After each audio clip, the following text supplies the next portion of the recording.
It's the 1st of April 2022, and a little shit quick video today looking at Chris Rock and Will Smith.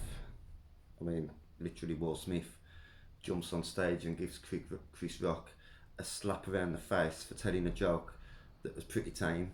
I mean, nothing offensive about it at all. I mean, what's wrong with G.I. Jane? It's not like he compared it to Freddy Krueger, is it? It's into something like, I can't wait for the next Nightmare on Elm Street. I mean, that would have been more suited and it would have been more offensive, but it still wouldn't have merited a fucking slap in the face because it's a joke at the end of the day. It's words. I mean, you know, don't laugh at the joke for a start off if you really want to piss a comedian off. And which Will Smith did, by the way. He thought the joke was very funny until he seen his poisonous wife's reaction to it. I mean, she seems like a nasty piece of work, to be honest. I mean, the more I'm not really aware of what she's really like as a person, but the more I read about her and the more I look at her, the more I don't like her persona. She seems like a very horrible piece of work. Will Smith isn't going to walk in the room and smack me around the fucking face now for talking shit about her, or send somebody later to do it because you know, that's apparently all right now. Will Smith's proven that to be okay. He still received his award. He got a standing ovation, and nobody seemed to give a fuck. And now all excuses are being made for him and the mainstream media. This is what's really pissing me off about it more than the actual incident itself. Is the mainstream media's and these woke fucking wankers reaction to it. It's like, they're defending him. They're defending somebody who just goes on and commits violence against people just because they've said something that they didn't like. I mean, where's that gonna fucking lead us? Do you know what I mean? It's like, how can you defend that? The Guardian newspaper actually said that it was that the fact that people are so interested in this is actually a sign of inequality.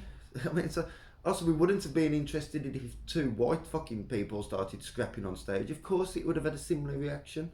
At the end of the day, it's not about whether they're black. Stop making everything about race. The Guardian newspaper is obsessed with race. I think they're probably the most subliminal.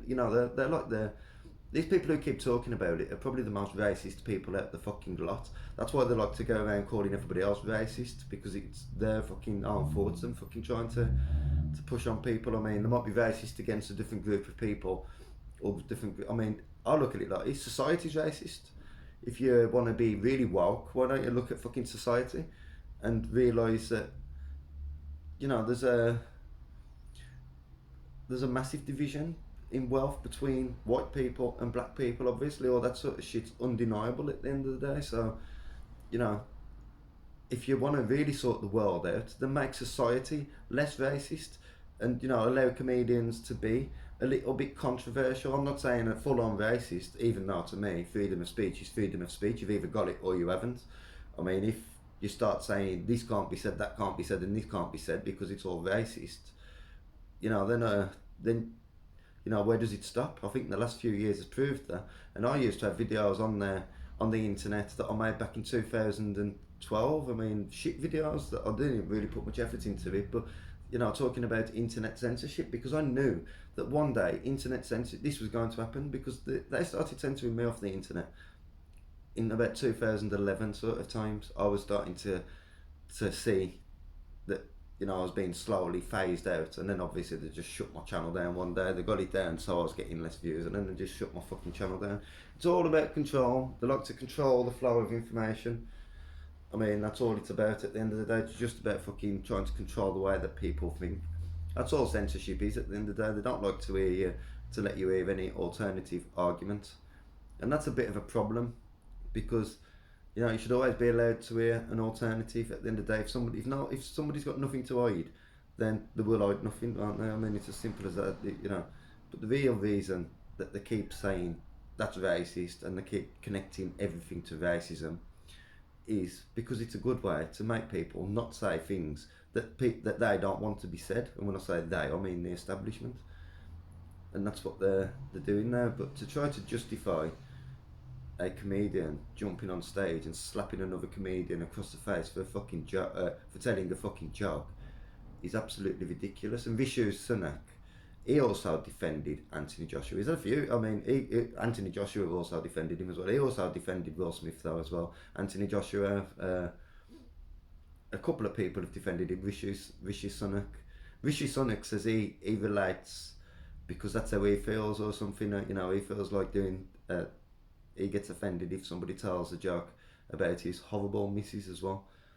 So they all get offended by that apparently. I think they're just pussy whipped and scared of the fucking girlfriends or something. Like, you know, it just shows who really wears the trousers in them houses, doesn't it? Because at the end of the day, it was a funny fucking joke. Will Smith laughed. Well, I'll say it was funny. I mean, it wasn't hilarious, was it? It was an average fucking joke. It wasn't particularly offensive. Will Smith pissed himself laughing like he thought it was the funniest thing ever until he looked at his missus's reaction. And when he seen the way she was reacting to it, then he, you know, turned into this foolish little boy and started throwing a fucking tantrum.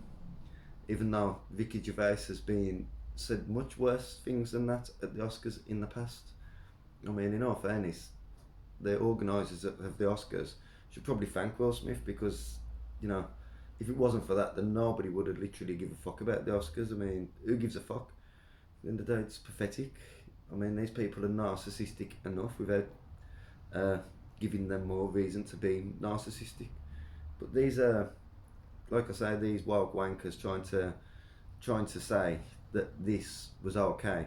People like Anthony Joshua, obviously, who also says he was proud of Will Smith. I mean, fucking, he should be proud of Chris Rock.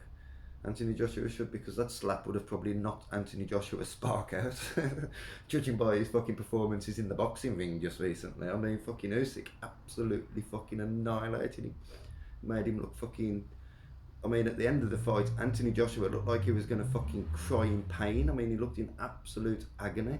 I mean, even I felt a little bit sorry for him when I was watching it. Like, I mean, so, you know, don't be proud of somebody because they went and smacked a fucking 5-foot comedian in the fucking face for telling a fucking joke.